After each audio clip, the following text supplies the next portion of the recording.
بسم الله الرحمن الرحيم وبه نستعين سبحانك لا علم لنا إلا ما علمتنا إنك أنت العليم الحكيم الحمد لله رب العالمين والصلاة والسلام على سيد المرسلين وعلى آله وصحبه أجمعين ومن تبعهم بإحسان إلى يوم الدين. أعوذ بالله من الشيطان الرجيم. بسم الله الرحمن الرحيم. آمن الرسول بما أنزل إليه من ربه والمؤمنون كل آمن بالله وملائكته وكتبه ورسله لا نفرق بين أحد من رسله. سامعین کرام، قرآن پر ایمان اور اس کے حقوق و تقاضوں کے ضمن میں ایک بات یہ ہے کہ کچھ لوگوں کا ایسا خیال ہے اور وہ بڑی زور و شور سے اسے ثابت کرنے کی اپنے حلقوں میں کوشش بھی کرتے ہیں کہ موجودہ قرآن اور مصحف جو ہمارے ہاتھوں میں ہے یہ اصلی قرآن اور مصحف نہیں ہے، یہ تحریف شدہ ہے۔ تو سوال یہ ہے آج کے ہمارے گفتگو کے آغاز میں کہ یہ کہنا کہ موجودہ قرآن کیا یہ تحریف شدہ ہے، اس میں کچھ تبدیلیاں ہوئی ہیں، کمی بیشی ہوئی ہے، حذف و اضافہ ہوا ہے، الفاظ بدلے گئے ہیں، یہ تحریف کی مختلف شکلیں، کیا قرآن مجید میں ان شکلوں میں سے کوئی شکل اختیار کی گئی ہے؟ ہم نے ابتداءً یہ بتایا کہ بعض لوگوں نے بعض الفاظ کو پڑھنے کے سلسلے میں یہ کوشش کی، وَكَلَّمَ اللَّهُ موسیٰ تکلیمہ کو وَكَلَّمَ اللَّهُ کی بجائے کلم اللہ پڑھنے کی کوشش کی تاکہ اللہ عبارت میں فاعل کی بجائے مفعول بن جائے، لیکن یہ چیز چل نہیں سکی، محفوظ نہیں بھی، اللہ اہل علم نے اس کا رد کر دیا، جیسا کہ اللہ کا وعدہ ہے کہ ایک طائفہ حق پر قائم رہے گا، اس طائفے نے ایسے ہر باطل کو رد کر کے قرآن کی حفاظت کو گویا اللہ کی توفیق سے انجام دیا، اس کو محفوظ رکھا۔ تو اللہ تبارک و تعالیٰ نے لفظ کو بھی محفوظ رکھا،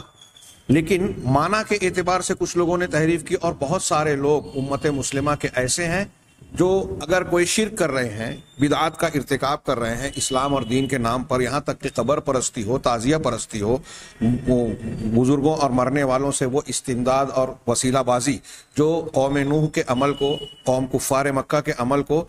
کی شکل میں کفر اور شرک کہا گیا، اسے آج بہت سارے مسلمان دین کا حصہ بتانے کے بعد تلے ہوئے ہیں اور کھینچ تان کر کوشش کرتے ہیں کہ قرآن و حدیث سے اسے ثابت کریں۔ تو یہ معنوی تحریف ایسی ہے جس کا وجود افراد میں تو ہے، لیکن اس طرح سے نہیں ہے کہ کوئی انسان اگر چاہے تو قرآن کے صحیح الفاظ اور صحیح معنی کو سمجھ نہ سکے، جان نہ سکے، یہ چیزیں بالکل محفوظ ہیں۔ لیکن اب ایسے میں اگر کوئی شخص یہ عقیدہ رکھتا ہے کہ موجودہ قرآن مصحف الحمدللہ رب العالمین، جو قاضی ایاز کے اور دوسرے لوگوں کے قول میں گزرا کہ بسم اللہ الرحمن الرحیم الحمدللہ رب العالمین سے شروع ہو کر سورۃ الناس، قل اعوذ برب الناس ملک الناس کے اختتام تک جس ترتیب سے جس شکل میں قرآن آج موجود ہے، اگر کوئی یہ کہے کہ یہ قرآن حقیقی نہیں ہے، اس میں کچھ تحریف ہو چکی ہے، تو اس کے بارے میں کیا کہا جائے گا؟ میں اشارہ کر دوں گفتگو کرنے سے پہلے کہ روافظ کے یہاں یہ عقیدہ آج بہت شدت سے، بلکہ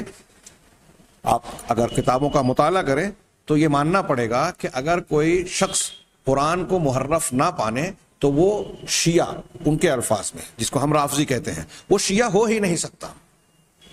1 2 نہیں، 5 7 نہیں، 150 نہیں، چند ہزار نہیں، 5000 سے زائد، اس سے پہلے میں نے ذکر کیا شیعوں کی امہات الکتب میں 5000 سے زائد روایتیں موجود ہیں جو یہ کہتی ہیں کہ قرآن محرف ہے، تحریف شدہ ہے۔ علامہ احسان الہی ظہیر کی کتاب الشیعہ والقرآن پڑھیے، انہوں نے 1200 سے زیادہ ایسے اقوال ان کے 12 امام کے جو ان کی امہات الکتب میں پیش کیے جو قرآن کے خلاف ہیں، اور ان کے یہاں علامہ احسان الہی نے اپنے بعض خطابات میں کہا کہ اس بنیاد پر میں کہتا ہوں کہ یہ ان کی جرأت و جسارت ہے روافظ کی، کہ وہ یہ کہتے ہیں کہ قرآن سے ٹکرانے والی، وہ بھی جو 12 امام جو باتیں کہہ رہے ہیں وہ بھی اللہ کی وحی ہے، قرآن بھی اللہ کی وحی ہے، وحی سے ٹکرا رہی ہے، تو وہ اس میں ان کا کوئی جونا نہیں ہے جس نے قرآن اور وحی نازل کی وہ جانے، یعنی اللہ تبارک و تعالیٰ پر الزام ڈال دیا۔ عبدالشکور فاروقی، مولانا منظور احمد نعمانی، شیعہ ایرانی انقلاب اور قرآن، ان کی غالباً کیا کتاب ہے، اور اس کو دیکھیے، عبدالشکور فاروقی کی شیعہ اور قرآن دیکھیے، ان میں بڑا بہترین مواد اس سلسلے میں آپ کو ملے گا، بلکہ شیخ منظور نعمانی کی کتاب میں کہ ایک صفحہ میں موجودہ دور میں ایران میں چھپنے والے مصحف اور قرآن کے بعض صفحات کا عکس بھی پیش کیا گیا. سورہ فاتحہ جو ہم لوگ پڑھتے ہیں ہر نماز کی ہر رکعت میں، جس کا پڑھنا فرض ہے، اس میں انہوں نے 2-3 آیتوں کا اضافہ کیا. علی خلیفۃ اللہ ووصیہ بلا فصل، اس طرح کے الفاظ موجود ہیں. جس طرح انہوں نے اذان میں کچھ کلمات کو بڑھا دیا. تو انہوں نے اصلی قرآن کے نام پہ، ان کے یہاں یہ کہا جاتا ہے روافظ کے یہاں کہ اصلی قرآن جو اللہ تبارک و تعالیٰ نے نازل کیا تھا وہ موجودہ قرآن سے 3 گنا زیادہ تھا. یہ ایک ہی حصہ ہے، 1/3 ہے. ان کے یہاں یہ کہا جاتا ہے کہ سورۃ الاحزاب جو ہے وہ سورہ بقرہ سے زیادہ طویل اور لمبی تھی. اس میں اہل کتاب کے اہل بیت کے مناقب اور محاسن بیان کیے گئے تھے. ان کی اس قسم کی جھوٹی من گھڑت باتیں جسے انہوں نے روایتوں کی شکل دی، ان کی کتابوں میں بکھری پڑی ہیں. ایسے لوگوں کے بارے میں ہمارا ایک طبقہ تحریکیوں کا ولا اور برا اسلامی اخوت کے نام پر یہ کہتا ہے کہ ان کے ساتھ دوستی کی جا سکتی ہے. جو سیدنا ابوبکر صدیق، عمر فاروق، عثمان غنی رضی اللہ عنہم اور ان کے موافقین تمام صحابہ کرام کو تقریباً کافر کہتے ہیں، اور ان کو قرآن میں تبدیلی اور تحریف کرنے کا مجرم قرار دیتے ہیں کہ اصلی قرآن ہے ہی نہیں. سورۃ الولایہ انہوں نے پوری کی پوری حذف کر دی، غائب کر دی. یہ ایسے سنگین الزام قرآن کو بدل دینے کا. اور یہی اعتراض جب پلٹ کر ان روافظ سے کیا جاتا ہے کہ جب یہ سب کچھ ہو رہا تھا تو حضرت علی رضی اللہ تعالیٰ عنہ اور اہل بیت کے افراد کیوں خاموش بیٹھے تھے؟ قرآن کے اس میں تبدیلی ہو گئی، شریعت میں، قرآن میں خاموش رہے. کہا یہ سر امامت ہے، یہ تقیہ تھا، یہ تقیہ تھا، مصلحت تھی. تو مصلحت کے نام پر قرآن بدل دیا گیا، شریعت بدل دی گئی، نماز روزے بدل دیے گئے، وہ سب خاموش رہے. لیکن جب آپ پوچھتے ہیں کہ پھر انہوں نے حضرت امیر معاویہ رضی اللہ تعالیٰ عنہ سے جنگ کیوں کی، حضرت حسن نے امیر معاویہ سے صلح کیوں کی، تو کہتے ہیں کہ یہ سر امامت ہے. اپنے تضادات کا جواب ان کے پاس جب نہیں ہوتا تو یہ 2 بڑے اچھے نسخے ہیں ان کے پاس، ایک تقیہ اور ایک سر امامت. اور وہ حضرت علی رضی اللہ تعالیٰ عنہ جو خلافت کے معاملے میں حضرت امیر معاویہ سے جنگ کر رہے ہیں، وہ قرآن کی تبدیلی پر خاموش رہے. یہ تو حضرت علی رضی اللہ تعالیٰ عنہ اور اہل بیت پر بھی الزام عائد ہوتا ہے. اور حقیقت یہی ہے کہ جب ان روافظ کے اہل بیت سے محبت کے دعوے کے بعد ان کی باتوں اور ان کے عقائد کی چھان بین کی جاتی ہے تو نتیجہ یہ نکلتا ہے کہ وہ خود اہل بیت کو سب سے زیادہ بے عزت کرنے والے لوگ ہیں، ان پر کیچڑ اچھالنے والے لوگ ہیں، کیونکہ ان کے الزامات جو وہ دوسرے صحابہ اور خلفائے راشدین پر لگانا چاہتے ہیں اس کا نتیجہ خود خلفائے راشدین پر، حضرت علی اور اہل بیت پر آتا ہے. اور یہی نہیں، انہوں نے بڑی قد و کاوش کر کے یہ ثابت کرنے کی بھی کوشش کی کہ ازواج مطہرات اہل بیت سے باہر ہیں. خیر فی الحال اس بحث کا موقع نہیں ہے. دنیا میں ایک عام بات تھی کہ انسان کا گھر بیوی سے ہی بنتا ہے، اسی لیے اردو زبان میں بھی اس کو اہلیہ کہا جاتا ہے، عربی میں بھی اس کو اہل کہا گیا. حضرت موسیٰ علیہ السلام مدین سے واپس لوٹ رہے تھے تو جب روشنی دیکھی پہاڑی پر تو کیا کہا؟ اذ قال لأہلہم کثوا، جب اپنے اہل سے کہا. اس وقت تو ان کے ساتھ کون تھا؟ کہ بیوی تھی. اپنے اہل سے کہا. تو قرآن نے جس کو اہل کہا، یہ روافظ کہتے ہیں کہ بیویاں ازواج مطہرات اہل بیت سے باہر ہیں. خیر یہاں اسے بھی قرآن میں تحریف کرنے کا مجرم قرار دینا چاہیے. بہرحال یہاں ہماری بحث یہ ہے کہ اگر کوئی شخص اس کو مانتا ہے تو اس کا کیا حکم ہے. اور پھر اس تناظر میں آج کے ماحول میں دیکھیے کہ کچھ لوگ جو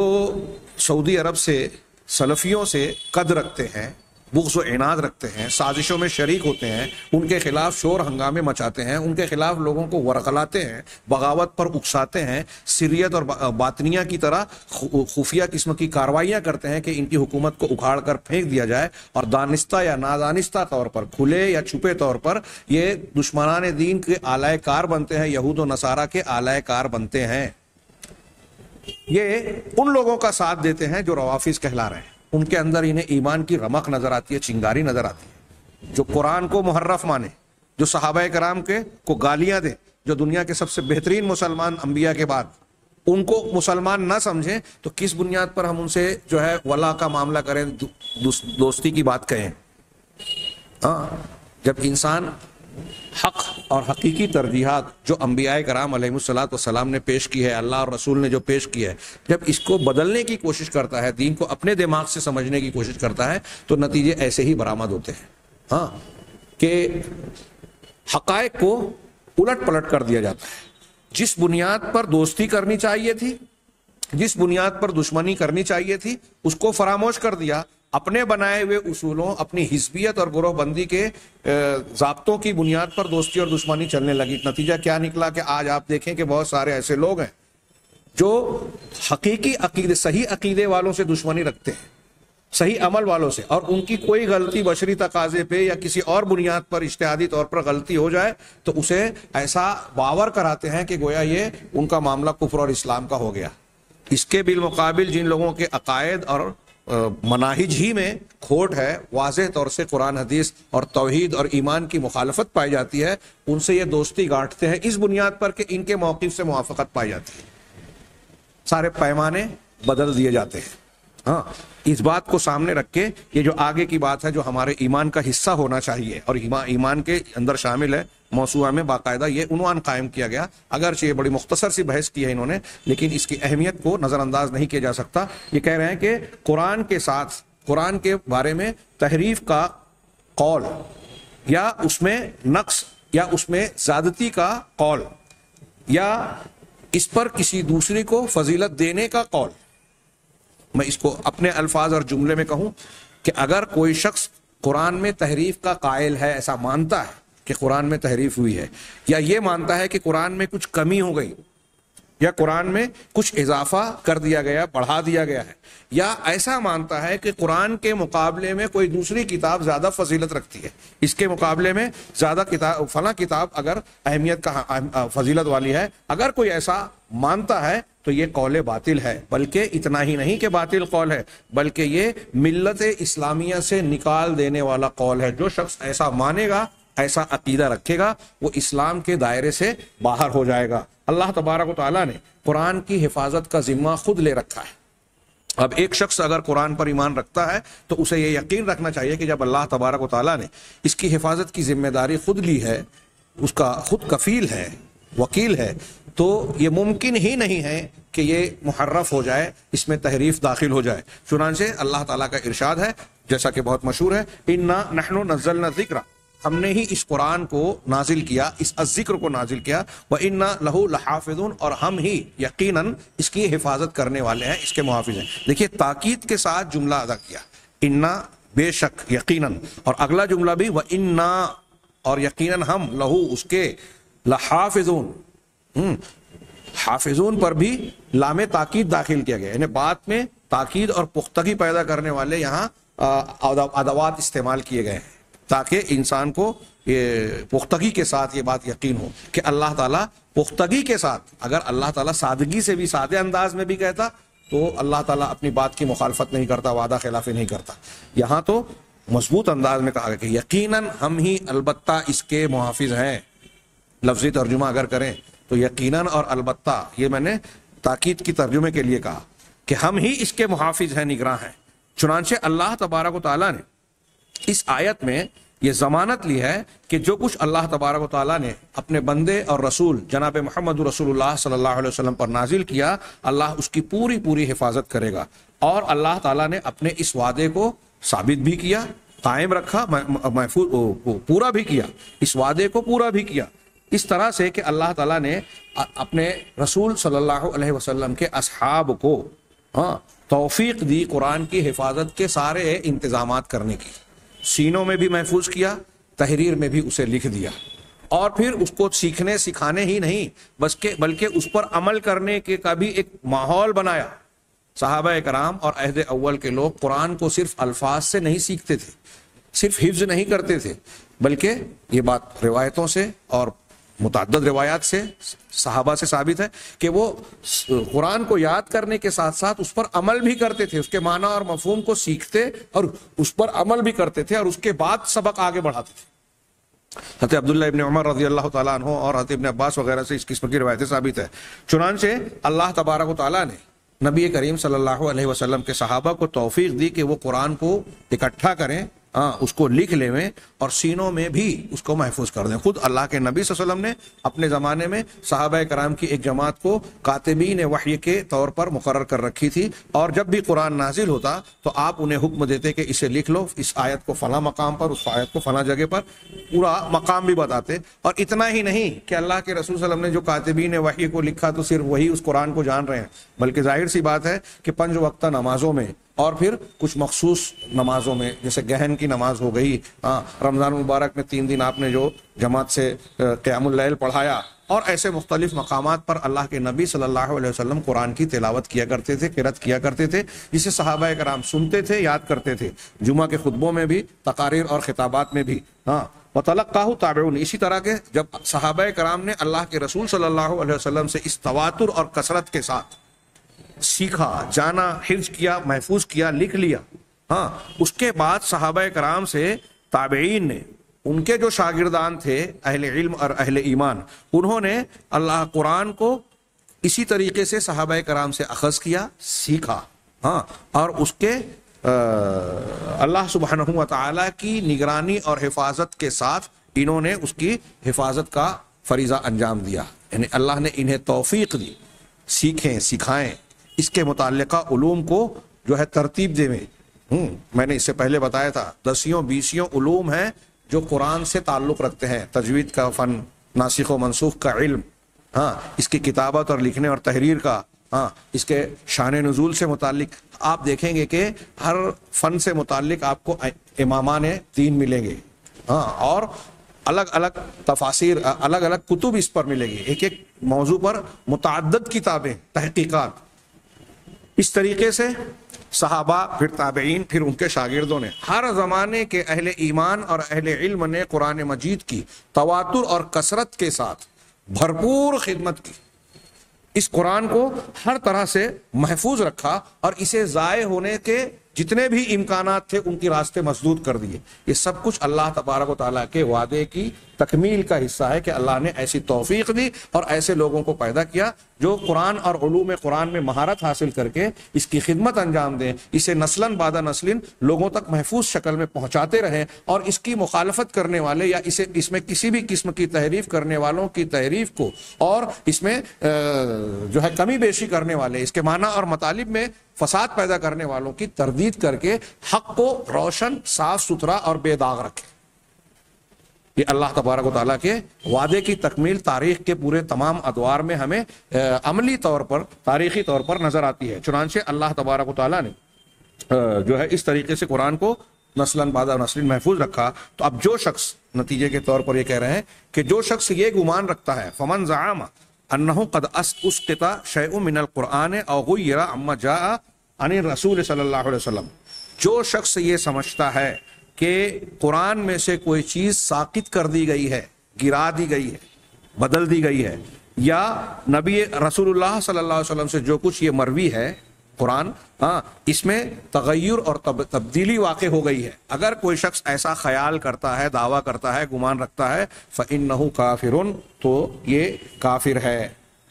اس سلسلے میں علامہ ابن تیمیہ کی الصارم المسلول اور دوسری اور بھی کتابیں دیکھی جا سکتی ہیں جس میں قرآن کو محرف ماننے والوں کے سلسلے میں بالکل صاف صاف ہے کہ جو قرآن کو تحریف شدہ مان رہا ہے وہ اللہ تعالیٰ کے اس وعدے کو اور قرآن اور حدیث کے دوسرے بہت ساری آیتوں اور نصوص کو اور سلف کے اجماع, صحابہ کے اجماع, تمام چیزوں کا انکار کر رہا ہے.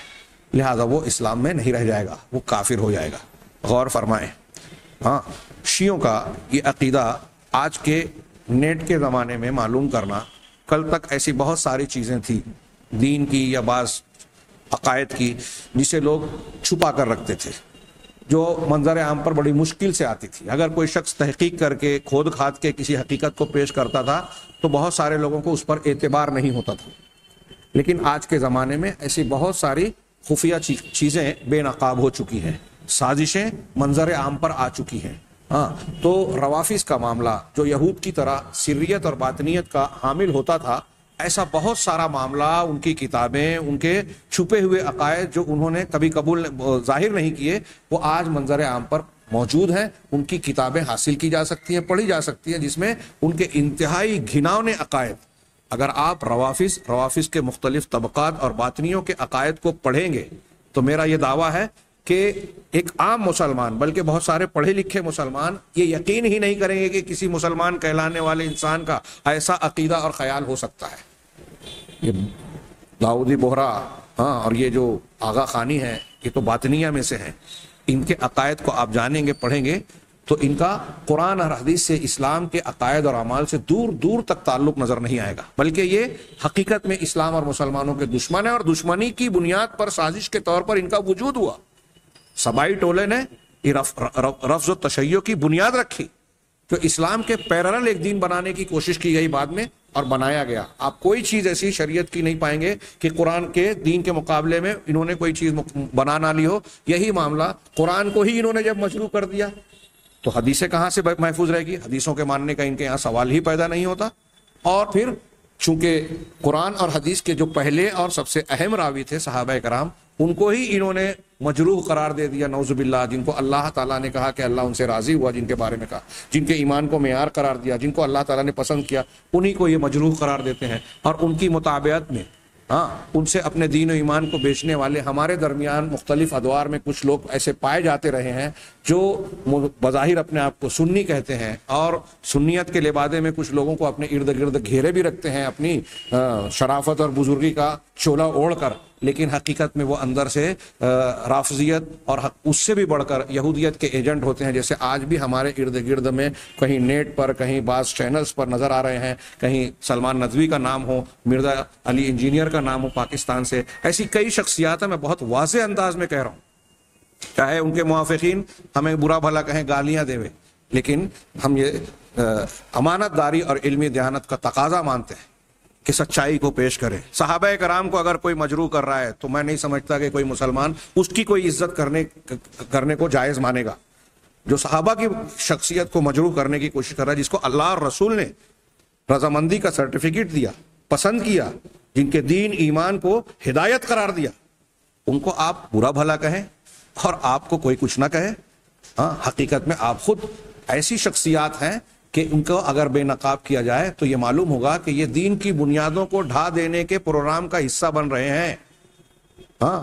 سلف میں ایسے کئی لوگوں کے اقوال ہیں جو میں نے اپنے مختلف دروس میں بیان کیے کہ اگر کوئی شخص کسی ایک صحابی کو بھی نشانہ بناتا ہے تو وہ صاحب ہوا ہے۔ یہ علامہ امام سفیان ثوری، امام سفیان ابن عیینہ اور کا قول ہے۔ امام ابو زرع کہتے ہیں کہ اگر کوئی صحابہ کو برا بھلا کہتا ہے، نشانہ بناتا ہے، تو سمجھ لیجئے کہ وہ زندیق ہے، ملحد ہے، اور وہ تمہارے دین کو مجروح کرنا چاہتا ہے۔ کیونکہ قرآن ہمارے نزدیک حق ہے، حدیثیں حق ہے، یہ قرآن کو ہم محفوظ مانتے ہیں، لیکن انہی صحابہ کرام نے قرآن حدیث کو بعد والوں تک پہنچایا۔ اب جب آپ انہی صحابہ کرام کو مجروح قرار دے دیں گے، غیر مسلم بنا دیں گے، تو پھر ان کی روایت کی ہوئی روایتیں قرآن کریم آپ کے لیے کہاں سے قابل قبول رہے؟ غور فرمائیں، یہ دین کی بنیادوں پر کدال چلانا اور اس کو ڈھا دینے کی کوشش کا حصہ ہے۔ جو لوگ قرآن کو محرف مانتے ہیں ان کی تائید کرنے کا سوال ہی پیدا نہیں ہوتا، ان سے ولا اور دوستی کا سوال ہی پیدا نہیں ہوتا۔ لیکن ہمارے ہاں کچھ لوگ دین کے قیام، اقامت دین اور سیاسی اسلام کے نام پر اپنے سیاسی خود ساختہ اصولوں کی بنیاد پر ان سے دوستی گانٹتے ہیں، اور اللہ اور رسول اللہ صلی اللہ علیہ وسلم نے جس بنیاد کو، عقائد کو، توحید کو مسلمانوں کے آپس میں دوستی اور رشتے کی بنیاد قرار دیا کہ یہ ولایت دینیہ ہے، دینی دوستی اور تعلق ہے، اس کو یہ ڈھا دیتے ہیں، غیر اہم قرار دے دیتے ہیں۔ ظاہر سی بات ہے کہ یہ اہل سنت والجماعت کے منہج اور عقیدے پر نہیں ہو سکتے۔ تو میں اسی تناظر میں یہ بات بھی غور کرنے کی دعوت دیتا ہوں۔ غور کیجئے کہ جو شخص یہ عقیدہ رکھتا ہے کہ قرآن محرف ہے، اس میں کمی بیشی ہے، تو اس میں کوئی شبہ کی بات نہیں ہے کہ وہ ملت اسلامیہ کا فرد نہیں کہلا سکتا۔ اسی طریقے سے اگر کوئی شخص یہ عقیدہ رکھتا ہے کہ کوئی ایسا دین ہے جو قرآن کے دین سے زیادہ بہتر ہے، منکرین حدیث یا وہ حضرات وہ جو قرآن ماننے کا دعویٰ کرتے ہیں، قرآن کو مانتے انتے نہیں ہے، یہ منکرین حدیث۔ قرآن کہتا ہے رسول کی مانو تو یہ نہیں مانتے۔ ایسی کئی چیزیں ہیں، قرآن جو بیان کرنا چاہتا ہے اس کو نہ ماننے کے لیے دراصل کہتے ہیں کہ قرآن کو ہم اپنی تشریح، اپنے حساب سے تشریح کریں گے، تو من مانی تشریح کرتے ہیں۔ دراصل قرآن نہیں ماننے کے لیے وہ اپنی تشریح کرتے ہیں۔ جو قرآن کی اصل تشریح ہے، جو اللہ کے رسول صلی اللہ علیہ وسلم کو اللہ نے بتائی اور پھر صحابہ نے جس پر عمل کیا، وہ یہ ماننا ہی نہیں چاہتے، اس لیے قرآن کو اصل میں ماننا نہیں چاہتے، قرآن کو بے حیثیت کرنا چاہتے ہیں۔ اور بہت سارے لوگ ایسے ہیں جو مرعوب ہیں۔ یہ غامدی صاحب پاکستان کے اور دوسرے ایسے کئی لوگ ہیں منکرین حدیث پرویز صاحب تھے، یہ علم دین کو علم دین کے راستوں سے انہوں نے نہیں سیکھا، بلکہ مستشرقین دشمنان دین کی کتابوں سے دین سیکھا۔ ہاں، قرآن حدیث کے مخالفین کی کتابوں سے قرآن و حدیث کو سمجھنے کی کوشش کی، اور جتنا سمجھا نہیں اتنا قرآن و حدیث پر اعتراضات کو انہوں نے جانا، اور ان چبائے ہوئے لقموں کو پیش کر کے اپنے آپ کو کہتے ہیں کہ ہماری عقل میں نہیں آیا، جبکہ یہ ان امریکہ یورپ کے دشمنان دین کی عقلوں کی بنیاد ہے، جنہوں نے بڑے عمر کھپا کر محنت کر کے اسلام کے خلاف اعتراضات کو تراشا، پڑھا، کھنگالا، اور اسلام کو مشکوک بنانے کے لیے ان کو مارکیٹ میں پیش کیا۔ یہ مرعوب شخصیات جو ہیں، چاہے وہ بڑی بڑی ڈگریاں، فلاں ڈاکٹر اور فلاں یہ کوٹ پینٹ 3 پیس پہن کر آئیں اور بڑے بڑے برطانیہ کے پارلیمنٹ ہاؤس میں جا کے تقریر اور خطاب کریں، امریکہ کے ٹی وی چینل پر آئیں یا پاکستان کے چینلوں پر آئیں، ہاں، یا کسی اور جگہ پر آئیں اخبارات میں، ہاں، یہ حقیقت میں مرعوب اور جاہل لوگ ہیں۔ اگر آپ کھنگالیں گے تو ان کو لگے، آپ کو نظر آئے گا کہ یہ قرآن حدیث کا حقیقی علم بھی نہیں رکھتے، اور خود احساس کمتری کے شکار ہیں، علم کی کمی کے شکار ہیں، اس لیے دوسروں کی سے متاثر ہو کر ان کی گانا شروع کر دیتے ہیں۔ حقیقی علم ان کے پاس ہے ہی نہیں۔ تو کوئی شخص اگر یہ سمجھتا اور جانتا ہے، مانتا ہے کہ قرآن کے دین سے، قرآن کے عقائد سے، قرآن کے احکامات سے کوئی اور دین افضل ہے، زیادہ فضیلت والا ہے، ہاں، یا نبی کریم صلی اللہ علیہ وسلم اور قرآن کے طریقے سے، سیرت سے، ان کے منہج سے بہتر کسی اور کا ہدی اور طریقہ ہے، یا کوئی حکم اور فیصلہ جو قرآن اور حدیث میں ہے اس کے مقابلے میں، جو اللہ پروردگار کی جانب سے آیا ہے، اس کے مقابلے میں کوئی اور حکم یا فیصلہ کوئی بہتر سمجھے کہ قرآن حدیث کے فیصلے سے اچھا فیصلہ تو فلاں کا ہے، فلاں کورٹ کا ہے، فلاں پنچایت کا ہے، سپریم کورٹ کا ہے، اقوام متحدہ کا ہے، دانشوروں کا ہے، فلاں دین اور مذہب کا ہے، ہندو مذہب کا ہے، عیسائی، اگر کسی قرآن حدیث کے حکم اور فیصلے کے مقابلے میں کسی اور فیصلے اور حکم کو اس نے بہتر سمجھا، تو کہہ رہے ہیں فہوا فقط کفرا، اس نے کفر کیا،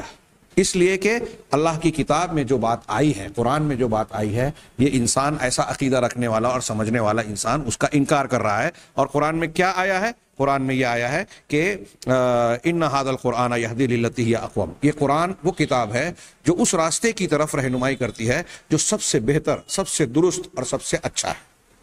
قرآن کہہ رہا ہے کہ قرآن سب سے اچھا راستہ بتاتا ہے، سب سے اچھا فیصلہ کرتا ہے، اور آپ یہ کہہ رہے ہیں کہ قرآن کے فیصلے سے اچھا دوسرا فیصلہ ہے۔ اب وہ 4 شادی کی اجازت کا معاملہ ہو، پردے کا کہ حکم کا معاملہ ہو، جس پر آج ہمارے ہاں تحریکی اور بعض منکرین حدیث اور یورپ سے متاثر ہو کے کہتے ہیں کہ ارے یہ تو بلا وجہ کی پابندی ہے، نہیں، یہ قرآن کا حکم ہے، قرآن سے ثابت ہے۔ کچھ ایسے بھی قابل پیدا ہوئے کہ قرآن نے کسی جگہ یہ نہیں کہا کہ شراب پینا حرام ہے، بتائیے، جس شراب کو قرآن نے نجس کہا، شیطانی عمل کہا، سورہ مائدہ وغیرہ کی آیت میں، یہ چاہتے ہیں کہ وہاں لفظ حرام نہیں آیا اس لیے کہیں کہ قرآن نے حرام نہیں۔ ارے بھائی، جس کو نجس کہا ہے، نجس چیز حلال ہو سکتی ہے۔ قرآن اللہ تعالیٰ جس کو نجس اور گندا کہہ رہا ہے، آپ کے نزدیک وہ حلال ہو سکتی ہے؟ ہاں، گٹر کا پانی آپ پی لیجئے، ہاں، شراب کی طرح وہ بھی نجس ہے،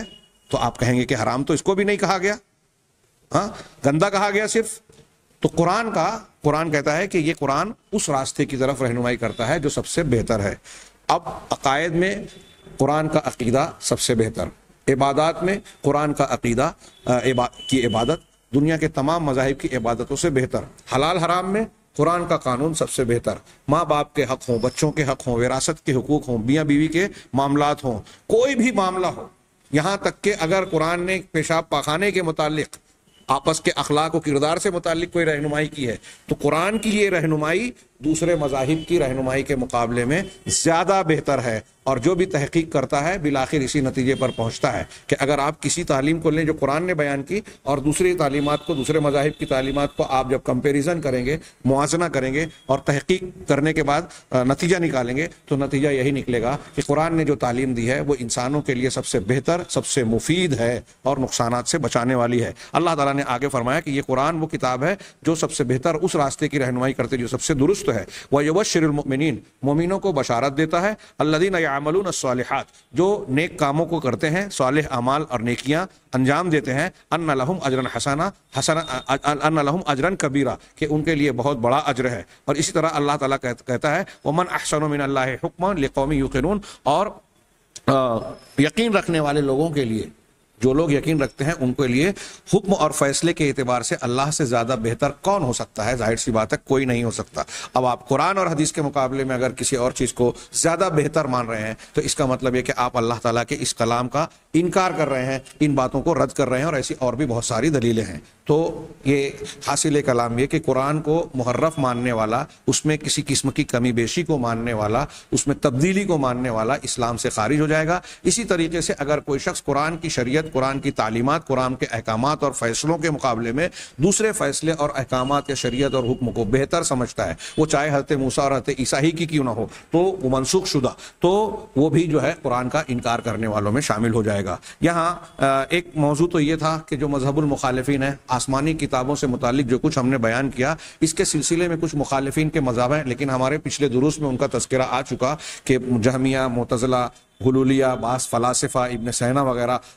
وغیرہ اور ایسے کئی لوگ ہیں، بعض طبقات ہیں جو اللہ کے کلام کو، اللہ کی کتابوں کو اللہ کا کلام نہیں مانتے، مختلف قسم کی تعویلات کرتے ہیں۔ ہمارا ایمان یہ ہے کہ یہ کتابیں جو اللہ تعالیٰ نے نازل کی، یہ اللہ کے کلام کا حصہ ہے، جس سے اللہ نے اپنے حقیقت میں آواز اور الفاظ پر مشتمل بات کی، جسے سنا جا سکتا ہے، اور انہیں لوح محفوظ میں درج کر دیا۔ یہاں آخر میں اختصار کے ساتھ میں یہ پیش کروں اس ایمان بالکتب کے اوپر کے سلسلے میں یا قرآن کے سلسلے میں، ہمارا جب ایمان بالکتب ہے، قرآن پر ایمان ہے، تو اس کے نتائج اور ثمرات کیا ہیں،